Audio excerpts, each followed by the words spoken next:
अंतर्मुखता की शक्ति, power to withdraw, समेटने की शक्ति, पावर टू लेट गो, सहन करने की शक्ति, पावर टू टॉलरेट, समाने की शक्ति, पावर टू एक्सेप्ट, परखने की शक्ति, पावर टू डिसर्न, निर्णय लेने की शक्ति, पावर टू डिसाइड, सामना करने की शक्ति, पावर टू फेस, सहयोग की शक्ति, पावर टू कोऑपरेट। आइए अपनी अष्ट शक्तियों का आह्वान करें, अपनी कमजोरियों रूपी असुरों का विनाश करें। Let's invoke our divinity, being शक्ति। मैं शक्ति हूँ। नवरात्रि की हार्दिक शुभकामनाएं।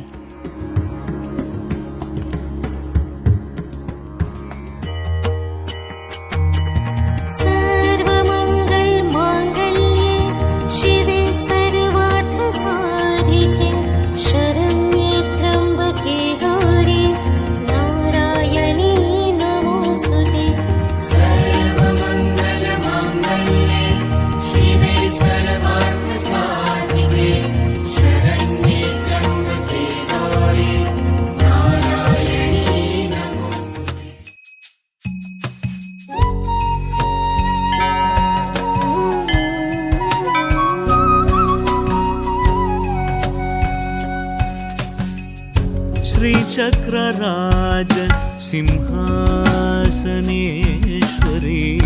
श्रीललिता अंबिके। श्रीचक्रराज सिंहासनेश्वरी श्रीललिता अंबिकये भुवनेश्वरी आगम वेद कलामय अखिल चराचर जननी नारायणी नागकंकण नटराज मनोदरी ज्ञान विद्येश्वरी राजराजेश्वरी श्रीचक्रराज सिंहासनेश्वरी श्रीललिता अंबिकये।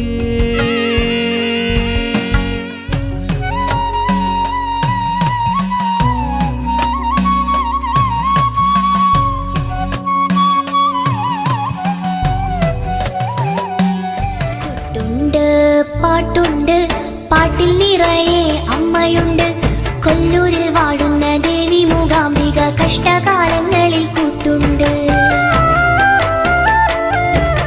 വിണ്ണിലുണ്ട് മണ്ണിലുണ്ട് കണ്ണീരകറ്റുന്നൊരമ്മയുണ്ട് കൊല്ലൂരിൽ വാഴുന്ന ദേവി മൂകാംബിക എന്നിലും നിന്നിലും കാവലുണ്ട്. നമസ്കാരം, ഞാൻ അക്കീരമൻ കാളിദാസൻ പട്ടതിരിപ്പാട് ശബരിമല അയ്യപ്പ സേവാ സമാജത്തിൻ്റെ സംസ്ഥാന അധ്യക്ഷനും ഒരു താന്ത്രിക പുരോഹിതനുമാണ് എന്ന് നിങ്ങൾക്കൊക്കെ അറിയാവുന്നതാണ്. ഞാൻ ഇപ്പോൾ ഈ വീഡിയോയിൽ വന്നിരിക്കുന്നത് നമ്മുടെ നവരാത്രി കാലം ആരംഭിക്കുകയാണ്. പൂജ വെയ്പ്പ് എന്ന് പറയുന്നത് ഒക്ടോബർ 23 തുലാമാസം 7 അപ്പോൾ പൂജ വെപ്പ് എന്ന് പറയുന്നത് ഒരു വ്യക്തിയെ സംബന്ധിച്ചിടത്തോളം തൻ്റെ ജീവിതത്തിലെ ഏറ്റവും പ്രധാനപ്പെട്ട അവസരമാണ്. കാരണം തൻ്റെ ജീവിതത്തിൻ്റെ വിജയത്തെ നിർണ്ണയിക്കുന്ന ഏറ്റവും പ്രധാനമായിട്ടുള്ള വിദ്യാരംഭം കുറിക്കുന്ന ദിവസം. അപ്പോൾ ആ നിലയ്ക്ക് നമുക്ക് തുലാമാസം 7 അതായത് ഒക്ടോബർ 23 വൈകിട്ട് ഏതാണ്ട് ഒരു 7:30 ആകുമ്പോൾ നമുക്ക് പൂജ വയ്ക്കണം. ഇന്നത്തെ ഈ കോവിഡിൻ്റെ അന്തരീക്ഷത്തിൽ നമുക്കൊക്കെ അറിയാം, ഇന്ന് ക്ഷേത്രങ്ങളിലോ മറ്റു പ്രദേശങ്ങളിലോ ഒക്കെ പോയി ഇത് ആഘോഷിക്കുക അല്ലെങ്കിൽ ഈ പൂജവയ്പ്പ് നമ്മൾ നടപ്പിലാക്കുക എന്ന് പറയുന്നത് പ്രായോഗികമായിട്ട് കുറച്ച് ബുദ്ധിമുട്ടുകളുണ്ട്. ഇതിലൊക്കെ അപ്പുറത്ത് നമ്മളിലൊക്കെ ഈശ്വരൻ കുടികൊള്ളുന്നു എന്നുള്ള ഹൈന്ദവ ആശയം നാം ഓരോരുത്തരും ചിന്തിക്കേണ്ടതുണ്ട്. കാരണം എൻ്റെ കൈയെന്നും എൻ്റെ കാലെന്നും എൻ്റെ ഉടുപ്പെന്നൊക്കെ പറയുമ്പോൾ ഞാൻ എന്ന് പറഞ്ഞൊരു ശക്തിയുണ്ട്. അത് വാസ്തവം പറഞ്ഞാൽ അത് ഈശ്വരൻ തന്നെയാണ്. ബിംബത്തിലുള്ള ചൈതന്യവും നമ്മുടെ ഉള്ളിലുള്ള ആത്മചൈതന്യവും ഏതാണ്ട് ഒന്ന് തന്നെയാണ്. അതാണ് നമ്മൾ ധരിക്കേണ്ടത്. അതുകൊണ്ട് നമുക്ക് പക്ഷേ നമ്മളിൽ നമ്മുടെ ശരീരത്തിൽ കൂടി ഉള്ളുന്ന ചൈതന്യത്തിന് നമ്മളുടേതായ വൈകല്യങ്ങളോ നമ്മളുടേതായ ചിന്തകളിലുള്ള സ്വാർത്ഥതകളോ ഒക്കെ കൊണ്ട് ഈശ്വര തുല്യമാണ് എന്നങ്ങോട്ട് അവകാശപ്പെടാൻ കഴിയുന്നില്ല എന്ന് മാത്രമേ ഉള്ളൂ.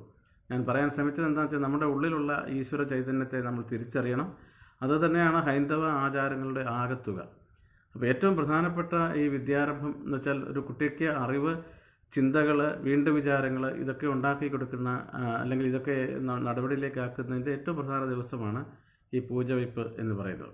നവരാത്രി കാലങ്ങളൊക്കെ തന്നെ, നവരാത്രി കാലങ്ങൾ ഈ 9 ദിവസവും നമ്മൾ ദേവി മഹാത്മ്യം പാരായണം ചെയ്യണം, ദുർഗാ സപ്തസതി ഒക്കെ പാരായണം ചെയ്യണം എന്നൊക്കെയാണ് പറയുന്നത്.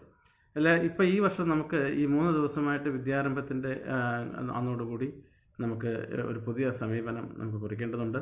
നമ്മുടെ ഭവനങ്ങളിലൊക്കെ വിളക്ക് വെച്ച് ഈ പറഞ്ഞ ശരിക്കും പ്രമാണം അതിൻ്റെ ശാസ്ത്രം പറയുന്നത് ഈ അഷ്ടമി ദിവസം വൈകുന്നേരം അഷ്ടമി ഉള്ളപ്പോൾ അസ്തമനം കഴിഞ്ഞ് 7:30 നാഴിക കഴിഞ്ഞിട്ട് വേണം ഗ്രന്ഥം വയ്ക്കാനെന്നാണ് ശാസ്ത്രം പറയുന്നത്. അങ്ങനെ വരുമ്പോൾ നമുക്ക് തുലാമാസം 7-ാം തീയതി 7:30-ക്ക് പുസ്തകം ഒക്കെ വെച്ച് വിളക്ക് കൊളുത്തി വെച്ച് ഈ ഗണപതി, ദുർഗ, സരസ്വതി ഈ 3 പേരെ മനസ്സിൽ ധ്യാനിച്ചുകൊണ്ട് വിളക്കുമെല്ലാം കൊളുത്തി അതിൻ്റെ മുമ്പിലിരുന്ന ദേവീ കീർത്തനങ്ങൾ ഒക്കെ ചില സഹസ്രനാമങ്ങൾ ഒക്കെ ലളിതാ സഹസ്രനാമം ഒക്കെ ചൊല്ലാം. നമുക്ക് ഒരു അരമണിക്കൂർ കൊണ്ട് തീർക്കാവുന്ന പോലെ ആണെങ്കിൽ ഈ എല്ലാവരെയും നമുക്ക് നമ്മുടെ കുടുംബത്തിലുള്ള എല്ലാവരും ഒരുമിച്ചിരുന്നുകൊണ്ട് പ്രധാനപ്പെട്ട ആളെ കുളിച്ച് വന്നിട്ട് ഈ വിളക്ക് കൊളുത്തി ഈ ആചരണത്തിന് എല്ലാവരും കൂടെ ചേർന്നൊരു പ്രാർത്ഥനയോട് കൂടി നടത്താൻ ശ്രമിക്കണം എന്ന് വിനീതമായിട്ട് പറയുകയാണ്. ഹിന്ദുവിൻ്റേത് മറ്റ് മതങ്ങളിൽ നിന്ന് വ്യത്യസ്തമായിട്ട് അവരെല്ലാം ശ്രേഷ്ഠന്മാരാണ് അല്ലെന്നല്ല, ഹിന്ദുവിൻ്റെ ക്ഷേത്ര ആചാരങ്ങളൊക്കെ വളരെ സയൻറ്റിഫിക്കാണ്. ഏറ്റവും പ്രധാനപ്പെട്ട നമ്മളെല്ലാം പഠിക്കാൻ ശ്രമിക്കണം. ശബരിമല അയ്യപ്പ സേവാ സമാജത്തിൻ്റെ കാഴ്ചപ്പാട് ശബരിമല ഭഗവാന്റെ നാമം ജപിക്കുന്നത് ധർമ്മത്തിന് വേണ്ടിയുള്ള ധർമ്മശാസ്താവിൻ്റെ ഉദ്യമങ്ങളാണ് ശബരിമല ധർമ്മശാസ്താവ്. അതിപ്പോൾ അതും ഉൾക്കൊണ്ടുകൊണ്ട് ദേവീപരമായ ഈ ചൈതന്യത്തെ ആശ്രയിച്ചുകൊണ്ട് ഈ പറയുന്ന ദിവസങ്ങളിലൊക്കെ നിങ്ങൾ ആചരിക്കണം എന്ന് പറയുകയാണ് ഈ സമയത്ത്. കൂടാതെ ദിവസവും തന്നെ നമുക്കറിയാം രാവിലെ കുളി കഴിഞ്ഞാൽ 108 ശരണം വിളിക്കണം. അതൊക്കെ ഈ കൂട്ടത്തിൽ നിങ്ങൾ ചെയ്യുകയും വേണം. അതുകൊണ്ട് എല്ലാവരും ഒരു വീട്ടിലുള്ള എല്ലാവരും ഒരുമിച്ചിരുന്നുകൊണ്ട് അതുകൊണ്ടുണ്ടാകാൻ പോകുന്ന അത്ഭുതകരമായ മാറ്റമായിരിക്കും ജീവിതത്തിൽ. കുട്ടികൾ നേരായ വഴി ചിന്തിക്കും. ഈ സമയത്ത് അക്ഷരം കുറിക്കുന്നതിന് ഐശ്വര്യമുണ്ട്. അന്ധവിശ്വാസമല്ല, അത് സത്യമാണ്. ഇതെല്ലാം ഉൾക്കൊണ്ടുകൊണ്ട് നിങ്ങളെല്ലാവരും രംഗത്ത് വരണം. എല്ലാ ഭവനങ്ങളും നമ്മളുള്ളവരെയൊക്കെ പ്രേരിപ്പിക്കണം. എല്ലാവരെയും പ്രേരിപ്പിച്ച് എല്ലാവരുടെയും ഭവനങ്ങളിൽ ഇത് ചെയ്യാൻ നിങ്ങൾ ശ്രമിക്കണം എന്ന്